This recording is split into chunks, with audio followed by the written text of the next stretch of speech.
Elon Musk has tried to highlight the danger of the population decline of white people globally. And I don't know if they take him seriously or not. They do. And I don't know if they understand the maths. It's such a basic thing. I discussed this with upper class black people because they're very similar to like white people. They don't get the idea of like having kids.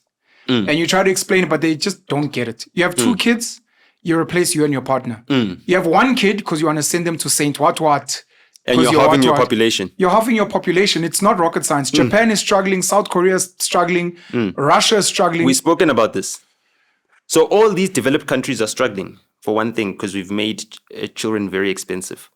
We've made... they've made. No, well, we're all part of this industrial system, right? That is also true. Yeah, so we're participants in it. Do you know one thing I've said to people which they don't get is, I'm not going to mention the kids, but with all the kids that I have, I've only made 1 extra child.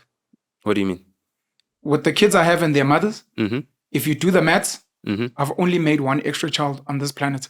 All the other kids are just replacements of me and their moms. Yo. Damn. Yeah. You got a long way to go then. I do. Genghis Khan. That's what's up. That's my boy. That's my boy, Genghis. Yeah. So we're going to have a whole lot of, frizzy head, sharp-nosed,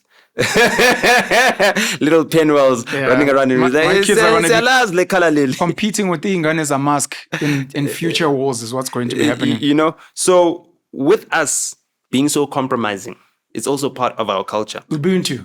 Yeah, this Ubuntu. We see it as a weakness, but it's a strength. Was shaking his head. It's a strength because we don't have that existential threat of, we're going extinct. We've never gone extinct before. You must remember that the Neanderthals are extinct. Yes, their DNA lives on. Oh, by the way, there are Africans with the percentage of Neanderthal. Yeah, West Africans, yes. West Africans? Yeah. Please continue, sir. Yeah, no, West Africans. We're Southern Africans. So, yeah, unless you've got any Eurasian blood, it shouldn't affect you. Now, where we find ourselves is that we've got an inferiority complex. It's like, our belief system is not our own. Our language is not our own.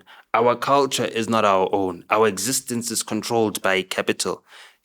All of these things. We don't have heritable wealth. You know what I mean? Our parents are not leaving us anything to make us proud of our family name. All of those things are counting against us. And we're forgetting one thing. All this brutality that we talk about that has happened in our past, in our history, we are evidence of a triumph over it. We are alive today. Despite all of that, we're survivors. And if we compare our population groups, our colonizers' offspring have had it too easy. They've had it a lot easier than us. So in a fight for survival, who's most likely to survive? A white kid or a black kid? Given both nothing. The black kid. Which is why they need to divide black people so that they can kind of compete fairly. I don't think it's competing fairly. They can't compete fairly. I understand. Just from a numbers perspective. I'm just saying that the whole concept of divide and conquer, because some people don't understand, is if there's 10 of us and there's 100 of you, I need to convince you guys that you're all different tribes or groups or countries or whatever, so that when 10 of us fight you, we're not fighting 100.